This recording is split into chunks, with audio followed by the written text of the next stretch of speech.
কত বড় সর্বনাশ করেছেন জানেন আপনারা? কত বড় সর্বনাশ করেছেন শুনে নিন। সর্বনাশটা বলি আপনাদের, রাগ করবেন না, কেউ কেউ রেগে যাবেন না। সর্বনাশটা কি শুনুন আপনারা। আচ্ছা, আপনাদের এখানে এখন বর্তমানে বিয়ে শাদী হয় তো কি দেখাশোনা করে হয় না, সব অনলাইনে এখন আসে? যাই হোক, এখন চ্যাংড়াদের বয়স তো, যাই হোক, এ মুরব্বীদের জিজ্ঞাসা করুন, এনাদের বাপ যেটা ধরে দিয়েছে সেইটাই নিয়ে পড়ে আছে। এখন জিজ্ঞেস করুন। আর এখন নিজে চয়েস করছে, 6 মাস 6 বছর পরই ডিভোর্স হয়ে যাচ্ছে। ঠিক না বেটি? আপনারা যখন মেয়ে দেখতে গিয়েছিলেন, মেয়ে দেখতে গিয়ে প্রথমে কি বলেছিলেন? একে তো মেয়েটা উচ্চ মাধ্যমিক পাশ করেছে, 18-19 বছর বয়স, সবে পাশ করেছে। আপনারা গেছেন কত, যে বিয়ে করবে সে যায় না, যে বিয়ে করে সে যায় না, মানে তারা 60 লোক যায়, চাচা খালা দাদু নানা নানি গোষ্ঠী শুদ্ধ গেছে, 20 জন গেছে দেখতে, একটা মেয়েকে দেখতে গেছে। যে বিয়ে করবে সে যায়নি, তার আশপাশের লোক আত্মীয় গেছে 20 জন গিয়ে ভালো করে খেয়েছেন, ভালো করে ঢুকিয়েছেন। খাওয়ার পরে বিকেল বেলা মেয়ে দেখছেন, লাইন দিয়ে চেয়ার নিয়ে বসে আছেন। মেয়ে এবার আসছে, সামনে একটা চেয়ার, মেয়েটা এসে প্রথম বলল আসসালামু আলাইকুম। ওয়ালাইকুম আসসালাম। তো এদের মধ্যে যে কটা বুড়ো লোক ছিল, 4-5টা বুড়ো, একটা বুড়ো বলল বসো মা বসো। ওর নাতির বৌমা দেখতে এসছে, ওর কাছে ওর মা হয়ে গেল। সে কিছু বুঝতে পারেনি ভাষাটা, মানে কমন সেন্স হারিয়ে ফেলে। আসলে কি জানেন, ছোট্ট একটা উদাহরণ দিচ্ছি। আচ্ছা, আপনাদের স্ত্রীরা কোনোদিন আপনাদের বাপ বলেছে? আরে ভাই বলুন, হ্যাঁ কি না একটু বলুন। বলেন তো, বলেন। এই দেখেন, আমি বলাবো কিরম দেখবেন, এই দেখুন, একদম ডাইরেক্ট বাপ বলে ফেলবে। দেখুন, বউ তার স্বামীর বাপ বলছে, কোনো চাপ নয়, ঝগড়া নয়, কিছুই নয়। দেখেন, নতুন ছেলে বিয়ে করেছে, শ্বশুর মোটরসাইকেল দিয়েছে, ব্যাস। এখন ও করবে কি, উলুবেড়িয়া একটা সিনেমার হল আছে, সিনেমা দেখতে যাবে। 4টে-7টা শো বাজে, এখন 3:30। এখন ছেলেটি ওর বউকে বলছে, সোনা সোনা তুমি তাড়াতাড়ি রেডি হও, 3:30 বেজে গেছে, 3:30 বেজে গেছে, 4টে থেকে সিনেমা শুরু, 4টে থেকে সিনেমা শুরু, তাড়াতাড়ি নাও, 4টে থেকে সিনেমা শুরু। এখন করলো কি মেয়েটা? আচ্ছা তো বলুন, ছেলেদের সাজতে বেশি দেরি হয় না মেয়েদের সাজতে বেশি দেরি হয়? মেয়েদের। ছেলেটা প্যান্ট গেঞ্জি বুট শুট পরে মোটরসাইকেলে দাঁড়িয়ে আছে গেটের সামনে। এবার বউটা ঘরের ভিতরে সাজছে, বাইরে থেকে স্বামী বলছে সোনা তাড়াতাড়ি নাও না, টাইম হয়ে গেল। বউ তখন ভেতর থেকে কি বলে বলুন? আরে বাবা দাঁড়াও না। ঠিক না বেটি? একদম কমন শব্দ। এই জন্য ভাষা, আমি আগেই বলেছি, 2 ঠোঁটের মাঝখানে। বাবা আমার ওয়াজ যদি বুঝতে পারেন, বাড়িতে গিয়ে ভাববেন। চলো চলো। তো এবারে করেছে কি, মেয়েটাকে জিজ্ঞাসা করলেন, মেয়েটা অতগুলো লোকের সামনে এলো। আস্তে মেয়েটার প্রথম প্রশ্ন হচ্ছে, তোমার নাম কি?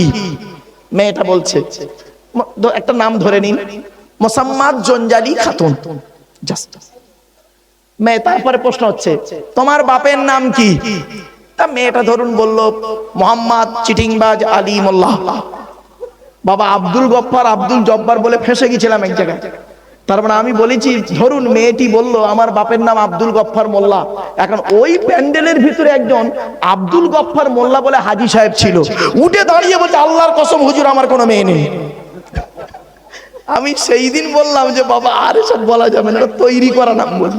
যাই হোক, তারপরে প্রশ্ন করেন কি শোনেন, তারপরে প্রশ্ন করেন কি তোমার মায়ের নাম কি? তা মেয়েটা ধরুন বলল মোসাম্মদ হিংসুটি বিবি।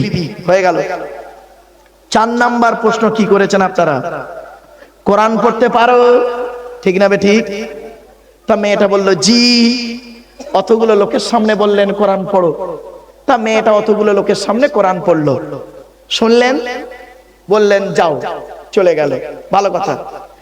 মেয়ের বাড়ির তরফ থেকে বা ছেলে দেখতে গিয়ে কি সর্বনাশ করেছেন দেখুন।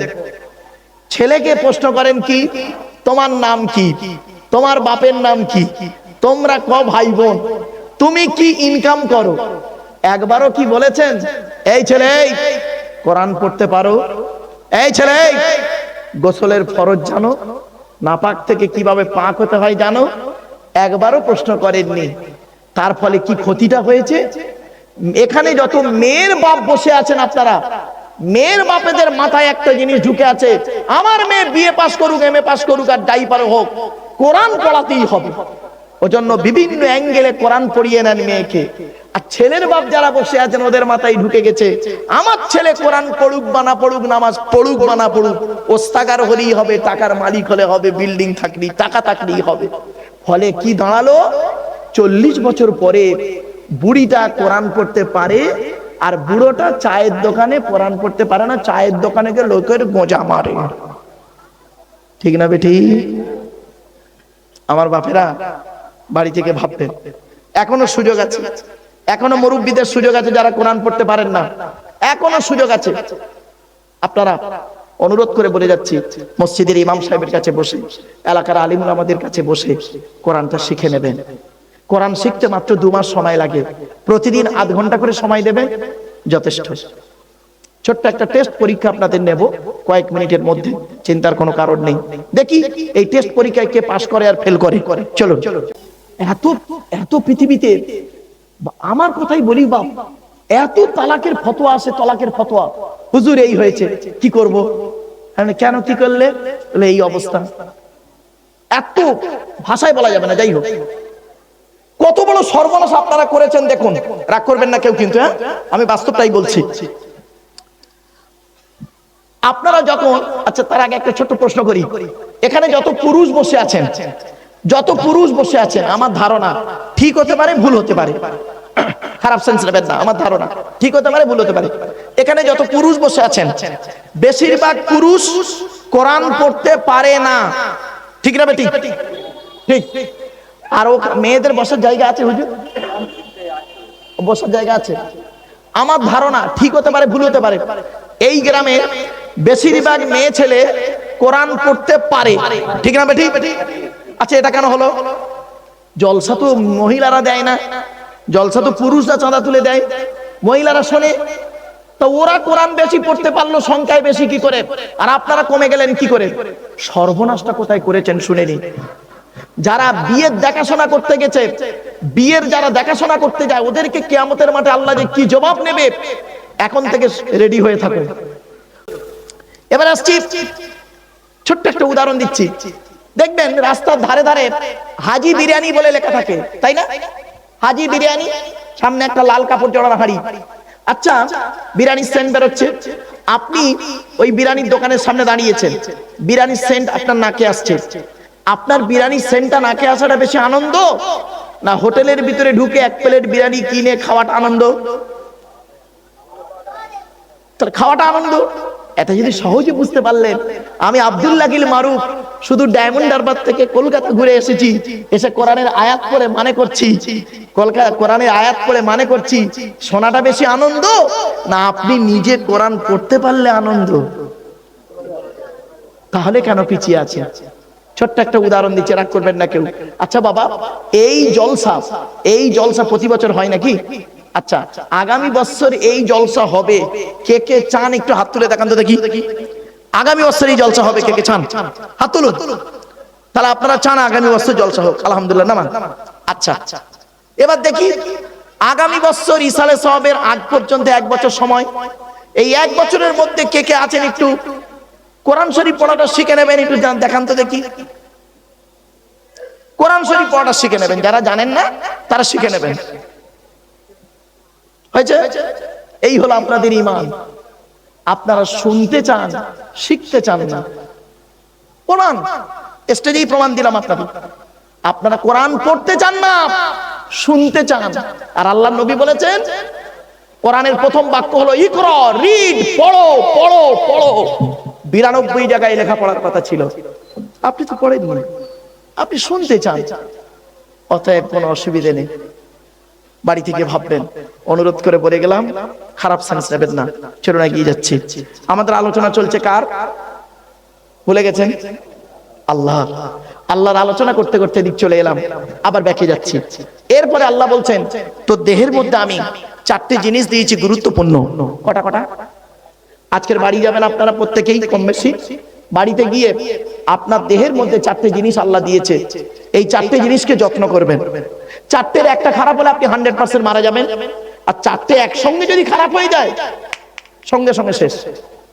আচ্ছা বাবা একটা কথা আপনাদের বলি, রেগে যাবেন না আবার কেউ, অনেকে বোঝে না মূর্খের মতো। আমি আপনাদের এই আঙুল তুলে তুলে কথা বলছি বলে অসুবিধা হচ্ছে? শুনে নিন, এই আঙুল তুলে, এই শাহাদাত আঙুল তুলে কথা বলা একটা নবীর সুন্নাত। পৃথিবীতে একজন নবী ছিলেন, তিনি তার উম্মতদের সঙ্গে যখন কথা বলতেন এই শাহাদাত আঙুল তুলে চ্যালেঞ্জ নিয়ে কথা বলতেন। সেই নবীটার নাম বলি শুনুন, সেই এই আঙুল তুলে কথা বলা সেই নবীর সুন্নাত। আমরা বুঝি না, অনেকে বলে আঙুল আওয়া রেগে যায়, কিন্তু না, রেগে যাবেন না। এই আঙুল তো, এই শাহাদাত আঙুল তুলে কথা বলা হলো সেই নবীর সুন্নাত। সেই নবীর নাম কি? আযকুরু ফিল কিতাবি ইদরিস ইন্নাহু কানা সিদ্দীকান নাবিয়্যা ওয়া রাফা'নাহু মাকানান আলিয়্যা। 16 নম্বর পারার 8 নম্বর পৃষ্ঠা 7 নম্বর লাইন, সূরার নাম সূরা মারইয়াম। হযরত ইদরিস আলাইহিস সালাতু ওয়াস সালামের সুন্নাত। ইদরিস বলে একজন নবী ছিল, তিনি যখন তার উম্মতদের সঙ্গে কথা বলতেন শাহাদাত আঙুল তুলে চ্যালেঞ্জ নিয়ে কথা বলতেন। আগেই ক্ষমা চেয়ে নিলাম, শাহাদাত আঙুল তুলে কথা বলছি বলে মানে ভাববেন না বক্তা আবার আঙুল তুলে কথা বলছে। জানে না, অনেক জিনিস আছে, অনেক জিনিস আছে আপনাদের কাছে নতুন। আর আরেকটা কথা বলি, আপনারা কোনোদিন বলবেন না নতুন নতুন হাদিস, খবরদার বলবেন না। হাদিস পুরাতন, 1500 বছর আগে নবী বলেছেন, তুমি হাদিসটা জানো না বলে তোমার কাছে নতুন। ঠিক না বেঠিক? হাদিস 1500 বছর আগে নবী বলেছেন, তুমি জানো না, খুঁজে পাওনি, তোমার জ্ঞান অতটা নেই, তোমার কাছে নতুন হয়ে গেছে। হাদিস পুরাতন। দেখবেন, একটা বলবো কি বলুন না, এই দেখেন আল্লাহর নবী বলেছেন নামাজের সময় দুটো জিনিস কখনোই করবে না। নামাজের সময় দুটো জিনিস কখনোই করবে না। কি কি? 1 নাম্বার, বেটা ছেলেদের বলছি, পায়ের গাঁটের নিচে, এটা কি টাকলু বলেন তাহলে কি বাপ, এই পায়ের গাঁটের নিচে কাপড় ঝুলিয়ে নামাজ পড়বে না। এই যুবক ছেলেরা শুনে নাও বাবা, তোমরা পায়জামা প্যান্ট পরে নামাজ পড়ো, অনেক সময় প্যান্ট পায়জামা গুটিয়ে নেবে, খবরদার, নামাজের সময় গুটিয়ে নেবে। নবী বলেছেন পায়ের গাঁটের নিচেই কাপড় ঝুলিয়ে নামাজ পড়বে না, 1 নাম্বার। আর 2 নাম্বারটা আরো কঠিন, দেখুন, মুখ ঢেকে নামাজ পড়বে না, মুখ ঢেকে নামাজ পড়বে না। করোনার সময় ডবল মাস্ক পরে তো নামাজ পড়েছেন কি বাবা? করোনার সময় ডবল মাস্ক লাগিয়ে মসজিদে নামাজ পড়েছেন, তাই না? জ্বলন্ত প্রমাণ দিচ্ছি বাবা, কলকাতা একটা মসজিদে আমি নামাজ পড়তে গেছি, যিনি নামাজ পড়াচ্ছিলেন তিনি আমার ছাত্র। তো ও আমাকে বুঝতে পারেন যে হুজুর এসে গেছে, তা আমি, ও গেছে ইমাম মানে খুতবা দিয়েছে, নামাজে দাঁড়িয়েছে, আমার পাশে হাজী সাহেব ছিল, হাজী সাহেব পরিচিত লোক। তো উনিও মাস্ক পরে আছে ডবল, আমি একটা মাস্ক পরে আছি করোনার সময়। তো এখন ইমাম সাহেব তাকবীরে তাহরিমা বেঁধেছে, আমি পট করে করেছি কি মুখ থেকে মাস্কটা খুলে পকেটে নিয়ে তাকবীরে তাহরিমা বেঁধেছি, আমার মুখটা খালি, ওর মুখটা মাস্ক পরা। ইমাম সাহেব যেই সালাম ফিরিয়েছে, হাজী সাহেব আমার থেকে তড়াক করে দূরে সরে চলে গেল। বুঝতে পারছেন না? সরে চলে গেল, আমার থেকে সরে গেল। সরে গিয়ে কোন রকম মোনাজাতটা করলো ইমাম সাহেব। মসজিদ থেকে বেরিয়ে 4-5 জন লোককে নিয়ে বলছে, হ্যাঁ ওরম একজন আলেম, পশ্চিম বাংলায় ফার্স্ট গোল্ড মেডেলিস্ট লোক, উনি একজন আলেম হয়ে হঠাৎ করে নামাজের আগে মাস্কটা খুলে নিল, বলে গোল টেবিল করছে, দেখবেন। আর এইসব কথা দেখবেন খুব কানে খুব ছড়ায়, ভালো কথা ছড়াবে না, এইসব কথা দেখবেন ছড়াবে। আমি এতক্ষণ ওয়াজ করেছি তো কোরআন হাদিস থেকে, এত গুরুত্ব দেবেন না। আর একটা বাজে ভাষা বলি, কালকে চায়ের দোকান থেকে শুরু করে মুখ থেকে যদি হয়তো বাজে ভাষা একটা বেরিয়ে গেল, ইচ্ছা করে তো কেউ বলবো না, হট করে একটা মানে একটু ভাষা একটা বেরিয়ে গেল, ওইটাই দিয়ে খালি সমালোচনা করবে। এই 1.5 ঘন্টা ওয়াজ করেছি, সেটা আর কোনো আলোচনা নেই, ওই একটা শব্দ বেরিয়ে গেছে মুখ থেকে, ওইটা দিয়ে খালি সমালোচনা। এটাই তো মূর্খের পরিচয়। তো এবারে করেছে কি, আমি মসজিদ থেকে বের হয়েছি, দেখি অনেকগুলো লোকজন জড়ো হয়ে গেছে। আমাকে একজন মৌলানা সাহেব বলছে, হুজুর বেয়াদবি মাফ করুন, ওই হাজী সাহেবটা খুব বাজে বাজে কমেন্ট করছিল আপনার নামে। আমি কি বলছিল বাবা? বলছে হুজুর আপনি নাকি নামাজের আগে মাস্ক খুলে ফেলেছেন, এই জন্য খুব। তা আমি তখন হাজী সাহেবকে ডাকলাম, ডেকে বললাম, বাবা শোনো শোনো, একটা কথা বলি তোমাকে, শোনো, রেগে যেও। তুমি জ্ঞানী হাজী না পয়সাওয়ালা হাজী? বুঝতে পেরেছেন? এলেম অর্জন করে মৌলানা হয়ে হজ করতে গেছো, না ছেলেদের পয়সা আছে টাকা দিয়েছে হজে গেছো, কোনটা? বলছে কেন কেন কেন? বাবা দাঁড়াও, বলে আমি বললাম বাংলা পড়তে পারো তো? বললাম বাংলা পড়তে পারো? বাংলা পড়তে পারো? তা বলছে হ্যাঁ। 4-5 জন লোক জড়ো হয়ে গেছে। আমি এখন তো মোবাইলের অ্যাপস বেরিয়ে গেছে, মোবাইলে সব পাবে, ছেলেরা যুবকরা মোবাইল ঘাঁটো, উল্টো পাল্টা ঘাঁটো কেন, এই জিনিসগুলো ঘাঁটবে। তো মোবাইল বের করেছি, বের করে হাদিসটা বের করে ওনাকে বললাম বাবা একটু পড়ো তো। উনি বলছেন আল্লাহর নবী, জোরে জোরে পড়ো, বাংলাটা পড়ছে। আল্লাহর নবী বলেছেন নামাজের সময় দুটো জিনিস কখনোই করিবে না। 1 নাম্বার, পায়ের গাঁটের নিচে কাপড় ঝুলিয়ে পড়িবে না। 2 নাম্বার, মুখ ঢেকে নামাজ পড়িবে না। আমি বললাম বাবা তুমি যে বললে নতুন নতুন হাদিস, হাদিস নতুন নয়, তুমি জানো না বাবা, তোমার কাছে ওটা নতুন। আল্লাহর নবী 1500 বছর আগেই বলে গিয়েছে, ঠিক না বেঠিক বাবা? এটা মাথায় রাখবেন, খবরদার কাউকে খারাপ বলতে গেলে না নিজেকে একটু চিন্তা করবেন, নিজেকে একটা চিন্তা করবেন। চলো এগিয়ে যাচ্ছি।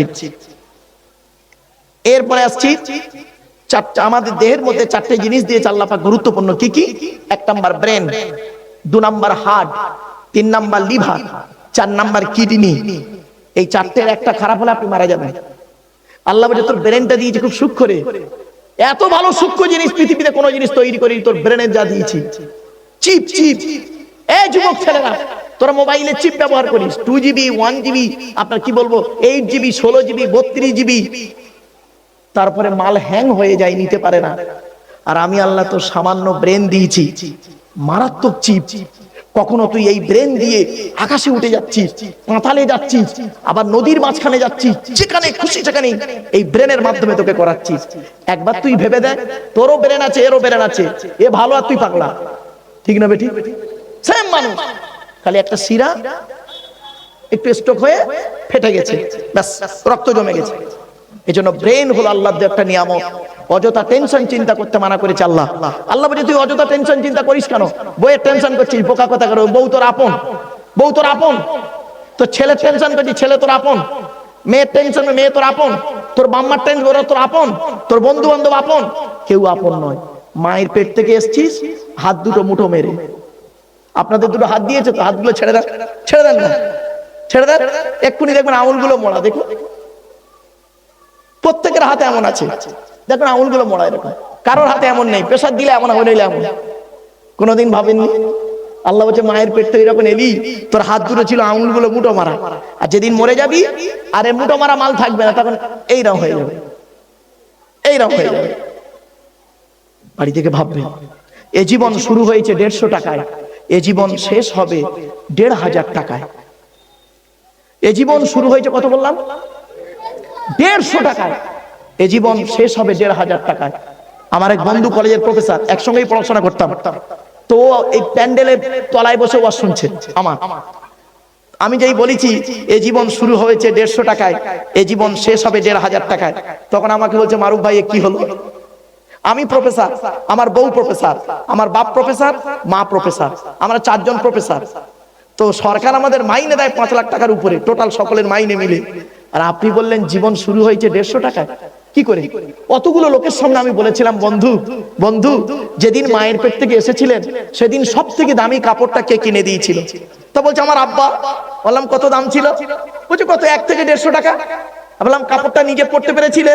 বলছে না, অন্যই পরিয়ে দিয়েছিল। বলছে হ্যাঁ। আল্লাহ বলছে আব্দুল্লাহ গিল মারুফ, তুই মায়ের পেট থেকে এলি, যে কাপড়টা তুই পরলি নিজে পড়তে পারলি না, অন্যই তোকে পরিয়ে দিল, তার দাম ছিল মাত্র 1 থেকে 150 টাকা। এ জীবন শুরু হলো তোর 150 টাকায়। আর যেদিন তুই মারা যাবি, যেদিন তুই মারা যাবি, তোর লাশটা যদি পাওয়া যায়, তোর লাশ যদি পাওয়া যায়, পাওয়া না গেলে হয়ে গেল, যদি লাশটা পাওয়া যায়, তোর কাপড়টা যে পরানো হবে তার দাম কত বাবা? খুব যদি হয় ভালো কাপড় দিলে 1500 টাকা। আর কাপড়টা নিজে তুই পড়তে পারবি না, অন্যই তোকে পরিয়ে দেবে। এ জীবন শুরু হলো 150 টাকায়, এ জীবন শেষ হবে 1500 টাকায়। আর বাকি যা হাত পা চোখ কান নাক মুখ ব্রেন বিবেক বুদ্ধি দিয়ে যা তৈরি করেছেন, গাড়ি বাড়ি বিল্ডিং জায়গা জমি করেছেন, ওই গীতার সারাংশ হয়েছে। গীতার সারাংশ কি জানেন? গীতার সারাংশটা শুনে নিন। যা হয়েছে যা হচ্ছে তা ভালোই হবে। কি হারিয়েছে তোমাদের কাঞ্চ, মাথাপাড়ার মানুষ? কি হারিয়েছে কাঞ্চ?